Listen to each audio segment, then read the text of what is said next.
Apa yang ketiga? Yang ketiga itu roh kita perlu dikasih makan, Pak. Ada orang bisa jalan tapi rohnya mati. Ciri-ciri orang yang rohnya mati, dia apa? Fa idza quri'al qur'ana fafajilat qulubuhum. Kalau ada orang hatinya mati, lek ana wong maca Quran, ya enggak bergetar. Tapi kalau ada orang yang hatinya hidup, kalau ada orang ngaji Quran bergetar, Pak. Masya Allah. Biasanya ono wong bergetar iku ono loro, Pak. Siji, pas ditagih utang, bah singitan mbok rek. Lah iku bergetar iku biasa. Waduh, wayahe cicilan rek ngelu iki. Nah, itu bergetar atau disebut nama lawan jenis kita yang kita senengi. Ono mbak iki mrene ndelok sandale awake dhewe wah kemrongsong begitu ya. Nah, ini bukan itu yang dikatakan roh kita yang hidup itu. Kalau ada orang dengar ngaji, dengar orang tilawah, bergetar hatinya, maka ini orang yang bagus. Hatinya, rohnya itu masih hidup. Jadi kalau makan sehat sudah, makan buat hati dengan pikiran kita taklim sudah, lek saman si atos berarti roh kita mati. Bagaimana cara kita ngasih makan roh kita? Yaitu satu, dengan cara apa? Ala bidzikrillahi tatma'innul qulub. Gelek-gelek zikir kepada Allah Subhanahu wa taala. Gelek zikir, Pak. Sebab kita itu dalam beramal, apabila kita tidak memiliki konektivitas dengan Allah, amal kita itu koyok hampa, Pak. Sama ngaji tapi niatnya karena Allah Subhanahu wa taala kuat. Oh, hatinya hidup, Pak. Itu ruh kita hidup, Pak. Oh, kalau ada orang berbuat baik senang gitu, itu hati kita hidup, Pak. Gelek-gelek apa? Zikir. Zikir apa saja yang kita menjadikan hati kita itu tenang?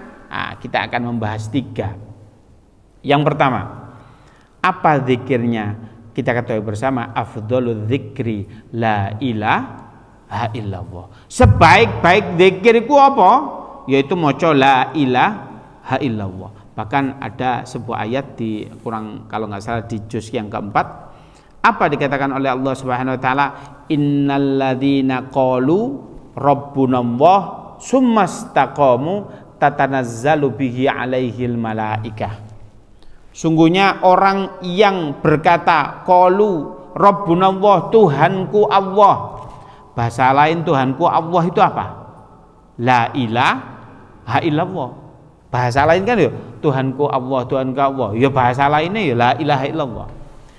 Dilakukan bukan hanya sesekali, tetapi summastaqamu, dilakukan secara istiqomah. Apa? Riwayatnya dikatakan oleh Allah, tatanazzalu bihi alaihil malaika. Maka Allah menurunkan malaikat.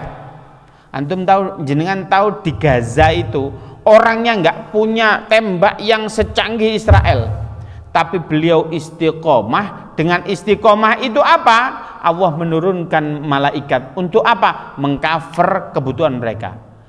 Mereka perang dibantu oleh apa? Dibantu malaikat. Lah sampean kalau sampean pengen istiqomah, moco setidaknya moco la ilaha illallah, apalagi ditambah kalimat yang lain, lebih dahsyat, Pak.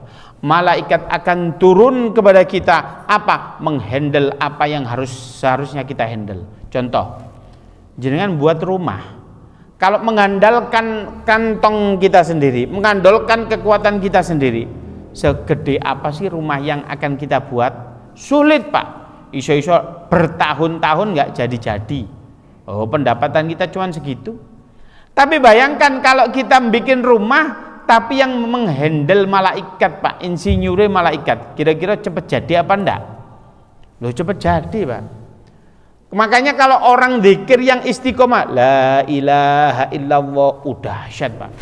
Saking dahsyatnya kalimat la ilaha illallah itu, Rasulullah mengatakan, man qala la ilaha illallah fi akhir hayatihi dakhulal jannah. Sapa sing mengucapkan kalimat la ilaha illallah di akhir hayatnya, maka dia langsung masuk surga.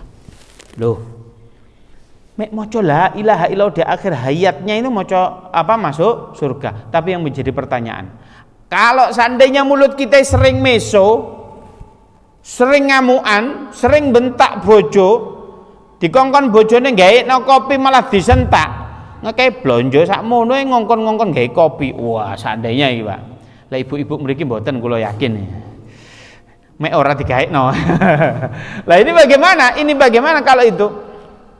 Kalau mulut semacam itu, kira-kira secara logika nanti jenengan di akhir hayatnya iso nggak moco kalimat la ilaha illallah? Kira-kira sakit nggak? Oh, lek mulut wis terbiasa gunjing orang julitin orang. Lek mulut sudah begitu, kira-kira orang Allah ridho nggak lisan ini mengucapkan kalimat la ilaha illallah di akhir hayatnya? Saya pikir enggak. Ojo-ojo sampean kate mati ate ngomong la ilaha illallah cik angele ndak bisa. Ayo kita latih dari sekarang maca la ilaha illallah sehingga apa? Insyaallah di akhir hayat kita akan mati dalam keadaan mengucapkan kalimat la ilaha illallah. Orang itu, Pak, akan dimatikan sesuai kebiasaannya. Kalau orang biasanya A, maka dia akan dimatikan dalam keadaan A itu. Ada seorang tabligh dai di daerah Singosari, beliau itu lagi ceramah, beliau matinya dalam keadaan ceramah. Oh, indah sekali, Pak. Kalau jenengan kebiasaan sholat berjamaah, semoga kita dimatikan dalam keadaan sholat berjamaah. Loh, keren sekali, Pak. Ini bayang nolek awake dhewe gelek kebiasaan kita maido uwong, bukan maido hasanah. Maido hasanah. Ana loro, Pak. Lek maido hasanah iki apik, lek maido hasanah gak disenengi wong, Pak. Ono acara ngene maido pegawai. Pokoknya ketua maido hasanah lah dia itu. Nah, lek model begini kira-kira sulit kita itu mengucapkan kalimat la ilaha illallah. Kalau kita ingin, ya sudah, ayo kita biasakan. Yang pertama kita nanti dimatikan dalam keadaan membaca la ilaha illallah. Kita akan kalau kita zikir la ilaha illallah nanti akan diturunkan malaikat menghandle seluruh kebutuhan kita. Keren, Pak. Zikir yang kedua, wis. Ini sudah kurang 10 menit lagi. Zikir yang kedua. Zikir yang kedua itu, Pak, zikir ini dilakukan oleh Rasulullah. Rasulullah itu setiap harinya membaca, dalam satu riwayat dikatakan 70 kali. Apa? Yaitu istighfar. Di dalam riwayat yang lain berapa? 100 kali. Ini Rasulullah. Sungguhnya kita itu manusia itu memiliki sungai. Jenengan punya sungai, jenengan punya sungai, saya punya sungai. Sungainya kemana? Ke Lauh Mahfud. Kata Allah, ud'uni astajib lakum. Mintalah kepadaku, dongo nang aku pasti tak kei. Wah, ini bener nggak Ustadz ini ayatnya ini? Kenapa kalau saya doa kok gak mandi-mandi? Sama dongo apa, Pak? Dongo agar supaya saya itu punya rumah. Nah, saya mulai nikah sampai sekarang menjadi kontraktor kok, ngontrak terus saya. Nah, seumpama begitu ya. Sama dongo kok gak mandi-mandi, ini bagaimana? Ya bagaimana dongo itu mau mandi? Karena apa? Sudah dikasih itu oleh Allah, karena di sungai kita itu banyak, saya katakan sesuatu yang nyantoli, kita anggap carang begitu ya. Carang itu dahannya pohon begitu, dahannya bambu. Kalau itu nyantol di situ maka Allah mengabulkan nyantol di situ, Pak. Maka apa? Kita harus membersihkan carang-carang kita. Kita harus membersihkan sungai kita agar supaya apa? Doa kita mandi. Rasulullah itu kan maksum ya, tidak ada dosanya. Rasulullah di dalam rumah hujan, mau keluar, ya Allah saya pengen terang. Keluar rumah ya terang.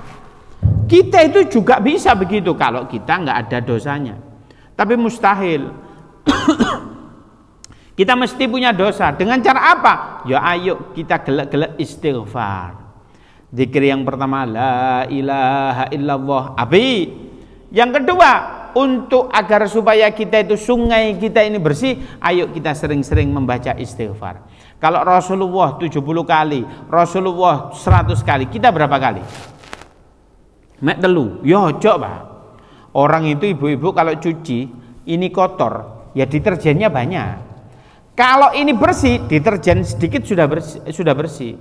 Begitu juga kita ini, Rasulullah itu nggak ada dosa, itu aja deterjennya 100 kali. Lah kita yang memang kotor, ya sudah, ayo kita perbanyak deterjen kita agar supaya mencuci dosa kita dengan cara apa? Kita membaca astaghfirullahaladzim. Itu zikir yang kedua. 3 saja, Pak. Apa zikir yang ketiga? Yaitu zikir ini amalan yang sangat keren sekali. Kok bisa keren? Kok bisa sangat keren? Iya. Karena kalau diarani keren, saya tok sing lakoni yo gak keren. Bagaimana ini kok keren? Allah melakukan. Malaikat diperintah untuk melakukan. Kita juga diperintah untuk melakukan. Apa itu? Sholawat kepada baginda Nabi Muhammad sallallahu alaihi wasallam. Kata Allah Subhanahu wa taala, "Innallaha wa malaikatahu yusholluna 'alan nabi, ya ayyuhalladzina amanu shollu 'alaihi wa sallimu taslima." Sungguhnya Allah bersolawat kepada Nabi, malaikat bersolawat kepada Nabi. Hei wong sing beriman, solawat kalian terhadap baginda Nabi Muhammad sallallahu alaihi wasallam. Makna solawat itu adalah kita mendoakan baginda Nabi Muhammad sallallahu alaihi wasallam, sehingga tatkala kita membaca Allahumma sholli ala sayyidina Muhammad, Allah pasti menurunkan rahmatnya kepada siapa? Kepada baginda Nabi Muhammad sallallahu alaihi wasallam.